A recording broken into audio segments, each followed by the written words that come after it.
कयो, तव्हां कीअं आहियो? अचो त मां तव्हांखे पंहिंजे हिकिड़े दोस्त सां मिलायां थो। हेठि ढंढ में मुंहिंजी हिकिड़ी साथी तरी रही आहे जेका हिकु फिश यानी मच्छी आहे।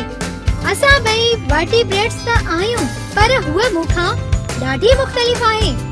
उन्हनि जूं बि कुझु ख़ासियतूं हूंदियूं आहिनि। अचो त ॾिसूं था। फिश जो रत थधो हूंदो आहे, मतलब त हूअ कोल्ड ब्लडेड हूंदी आहे। मच्छियूं पाणीअ में रहंदियूं आहिनि ऐं पाणीअ में आना ॾींदियूं आहिनि। हिननि खे टंगुनि जी जॻह ते फिन्स हूंदा आहिनि, जिनजी मदद सां ही तरंदियूं आहिनि। ही कलियुनि यानी गिल्स जे ज़रिए साहु खणंदियूं आहिनि। हिननि जी खल ते छिलर यानी स्केल्स हूंदा आहिनि। अचो त फिश जा कुझु मिसाल था ॾिसूं।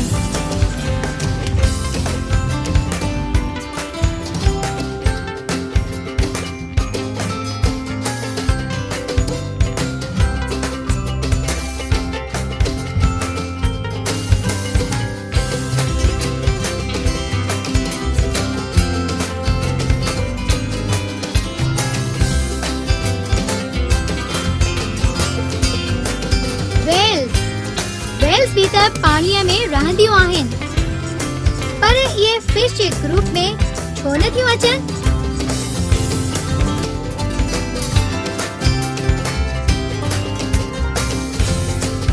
वेल्स मैमल्स हूंदियूं आहिनि। इहे फिश जे ग्रुप में न ईंदियूं आहिनि, छो त इहे आना न पर बच्चा पैदा कंदियूं आहिनि। ही गिल्स जे ज़रिए न पर असां वांगुरु लंग्स जी मदद सां साहु खणंदियूं आहिनि। हू ॾिसो, डुबण जे किनारे ॾेडर यानी फ्रॉग वेठो आहे। तव्हांखे ख़बर आहे त फ्रॉग्स बि वर्टिब्रेट्स आहिनि ऐं उहे एम्फीबियंस जे ग्रुप सां ताल्लुक़ रखनि था ऐं उन्हनि जूं कुझु ख़ुसूसियतूं हूंदियूं आहिनि। एम्फीबियंस कोल्ड ब्लडेड हूंदा आहिनि। ही पाणी ऐं ज़मीन ॿिन्ही जॻहियुनि ते रहंदा आहिनि। ही पाणीअ में आना ॾींदा आहिनि। एम्फीबियंस पंहिंजे फिफड़नि यानी लंग्स ऐं पंहिंजी स्किन ॿिन्ही जी मदद सां साहु खणंदा आहिनि। उन्हनि जी खल लॻलॻदार हूंदी आहे। अचो त कुझु एग्जाम्पल्स ॾिसूं था।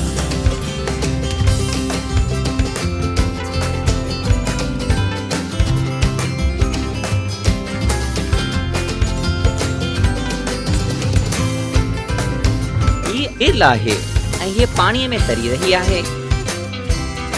ध्यान सां ॾिसी ॿुधायो त ही एम्फीबियंस जे ग्रुप में क्लासिफाई छो नथियूं थियनि।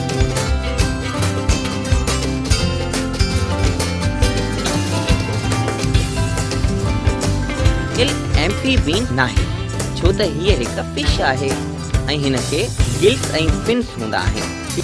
हीअ सिर्फ़ु पाणीअ में रहंदी आहे, जॾहिं त एम्फीबियन पाणीअ ऐं ज़मीन ॿिन्ही ते रहंदा आहिनि।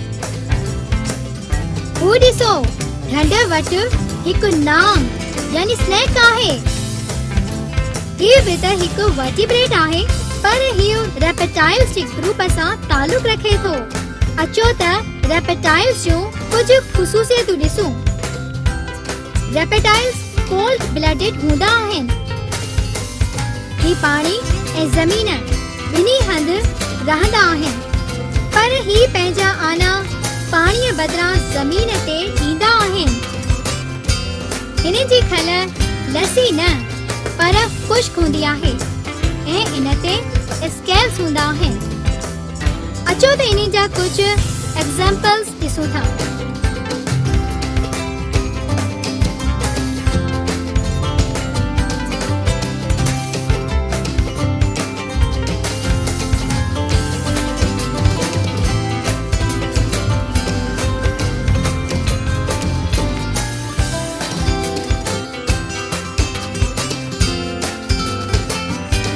हिकु सांढो यानी कैमेलियन आहे।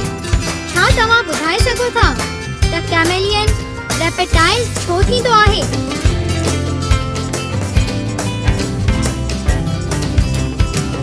कैमेलियन रेप्टाइल्स इन करे थींदा आहिनि छो त इहे ज़मीन ते आना ॾींदा आहिनि ऐं इन्हनि जी स्किन खुश्क यानी ड्राई ऐं स्केल सां ढकियल हूंदी आहे।